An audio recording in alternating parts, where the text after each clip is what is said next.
नमस्कार और स्वागत है इस एक्सप्लेनर में। आज हम एक ऐसी चर्चा करने वाले हैं जो हिस्ट्री और लॉ दोनों के ही नजरिए से बेहद कॉम्प्लेक्स है। अयोध्या वर्डिक्ट की लीगल रीजनिंग। इस मुद्दे पर बाहर अलग अलग विचार जरूर होते हैं, लेकिन आज हम इसे बिल्कुल न्यूट्रल और ऑब्जेक्टिव तरीके से देखेंगे। जुडिशियल एकेडमी झारखंड की इस डिटेल्ड समरी के जरिए इस पूरे जजमेंट की कानूनी बारीकियों को स्टेप बाय स्टेप समझने की कोशिश करेंगे। अब आगे बढ़ने से पहले क्लियर कर दूं कि इस एक्सप्लेनर में हमारा पूरा फोकस सिर्फ उन्हीं प्रिसाइज लीगल फ्रेमवर्क्स और हिस्टोरिकल टाइमलाइंस पर रहेगा जो इस स्पेसिफिक जुडिशियल समरी में डॉक्यूमेंट किए गए हैं। यहां हम कोई नया मटेरियल ऐड नहीं कर रहे हैं, बल्कि सिर्फ इस बात पर ध्यान केंद्रित कर रहे हैं कि सुप्रीम कोर्ट ने आखिर उन अलग अलग कॉम्पीटिंग क्लेम्स को लीगली इवैल्यूएट कैसे किया। तो चलिए इस कानूनी पजल के रोड मैप को जल्दी से देख लेते हैं। हम शुरुआत करेंगे विवाद की पृष्ठभूमि से, फिर देखेंगे कानूनी व्यक्तित्व की परिभाषा, उसके बाद हिंदू पक्ष के दावे, फिर मुस्लिम पक्ष के दावे और आखिर में ऐतिहासिक साक्ष्य यानी हिस्टोरिकल एविडेंस का मूल्यांकन। शुरुआत करते हैं पहले भाग से, विवाद की पृष्ठभूमि, और इसका सबटाइटल है the 1500 square yards.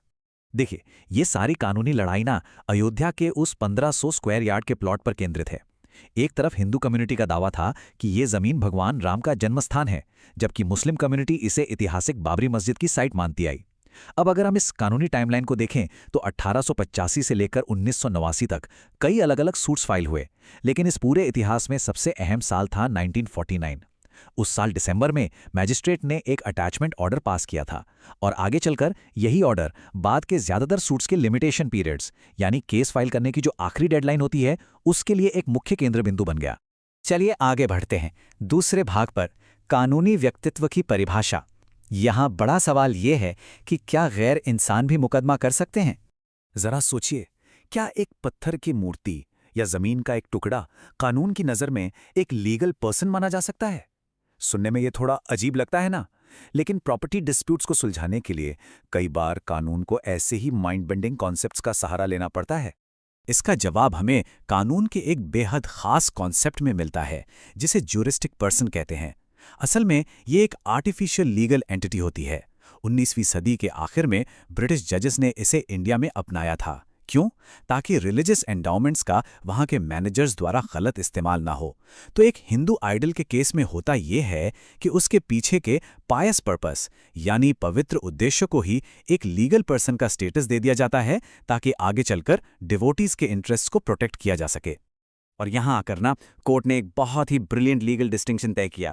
Supreme court ने भगवान राम की फिजिकल मूर्ति को तो एक लीगल पर्सन मान लिया, लेकिन उन्होंने इस आर्ग्यूमेंट को पूरी तरह रिजेक्ट कर दिया कि जमीन खुद यानी स्थान श्री राम जन्मभूमि एक लीगल पर्सन हो सकती है। इसका रीजन बहुत लॉजिकल था। आम जमीन का नेचर ही ऐसा होता है कि इसको डिवाइड किया जा सकता है और इस पर अलग अलग लोगों के क्लेम्स हो सकते हैं।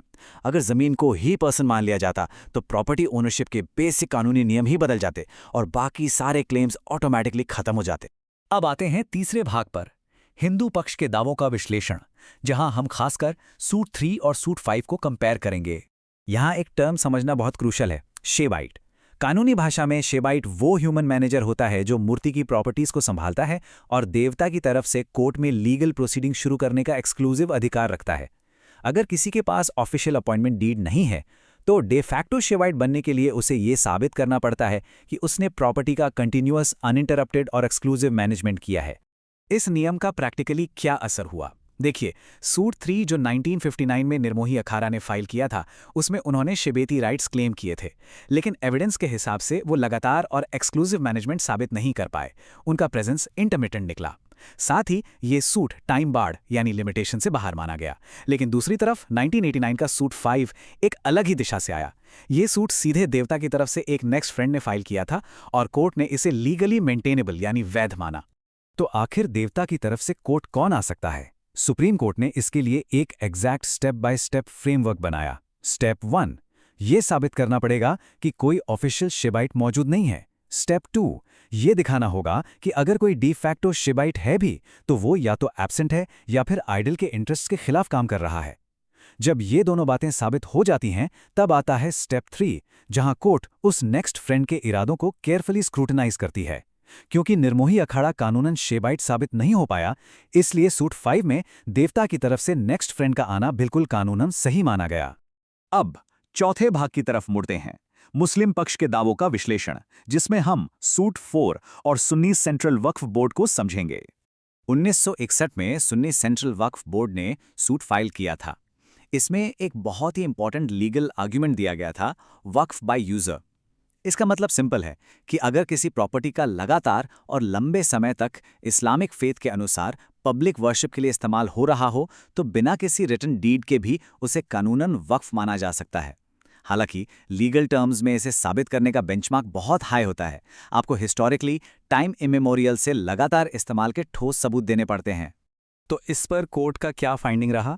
कोर्ट ने ये तो माना कि सूट 4 लीगली लिमिटेशन पीरियड के अंदर फाइल हुआ था, क्योंकि दिसंबर 1949 के ऑर्डर के 12 साल के अंदर केस दर्ज हो गया था। लेकिन जो एक्सक्लूसिव मुस्लिम पोजेशन का दावा था वो फेल हो गया। ऐसा इसलिए हुआ क्योंकि एविडेंस क्लियरली दिखाते थे कि 1856-1857 से पहले एक्सक्लूसिव पोजेशन का कोई ठोस रिकॉर्ड नहीं था, और उसके बाद हिंदू डिवोटीज आउटर कोर्टयार्ड में कंप्लीटली ओपन और सेटल्ड पोजेशन में थे, जहां उनका पूजा पाठ लगातार चल रहा था। और अब आखिरी 5वां भाग, ऐतिहासिक साक्ष्य यानी हिस्टोरिकल एविडेंस का मूल्यांकन, गैजेटियर्स और ट्रैवलॉग्स। इस जमीन का फैसला करने के लिए सुप्रीम कोर्ट को सदियों पुराने डेंस हिस्टोरिकल रिकॉर्ड्स में झांकना पड़ा। पर क्या कॉलोनियल जमाने के इन रिकॉर्ड्स पर आंख बंद करके भरोसा किया जा सकता है? कोर्ट ने बहुत ही कॉशियस अप्रोच रखा और एक बड़ा शानदार कथन दिया। उन्होंने कहा कि ट्रैवलॉग्स और गैजेटियर्स भूली बिसरी हिस्ट्री के बिखरे हुए टुकड़े होते हैं। इनकी कानूनी वैल्यू पूरी तरह से उनके कॉन्टेक्स्ट और केयरफुल इवैल्यूएशन पर डिपेंड करती है। यानी एविडेंस को बहुत संभाल कर परखा जाना चाहिए। और इससे हम एक बहुत ही फंडामेंटल कानूनी सिद्धांत तक पहुंचते हैं।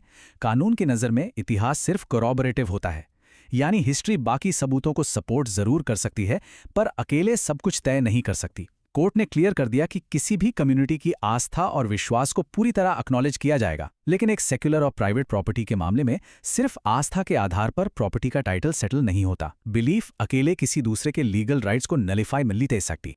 तो आखिर में ये एक्सप्लेनर एक बहुत ही गहरे सवाल पर आकर रुकता है।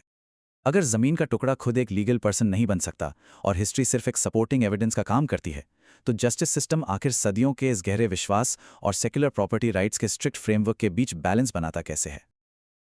ये जुडिशियल प्रोसेस हमें दिखाता है कि कोर्ट्स कितनी बारीकियों से रिलीजियस, हिस्टोरिकल और स्ट्रिक्टली लीगल फैक्ट्स को अलग अलग करके देखती हैं। आज के इस एक्सप्लेनर में जुड़ने के लिए आप सभी का बहुत बहुत शुक्रिया। मुझे उम्मीद है इस चर्चा से आपको इस हिस्टोरिक केस की लीगल न्यूआंसेस को समझने में मदद मिली होगी।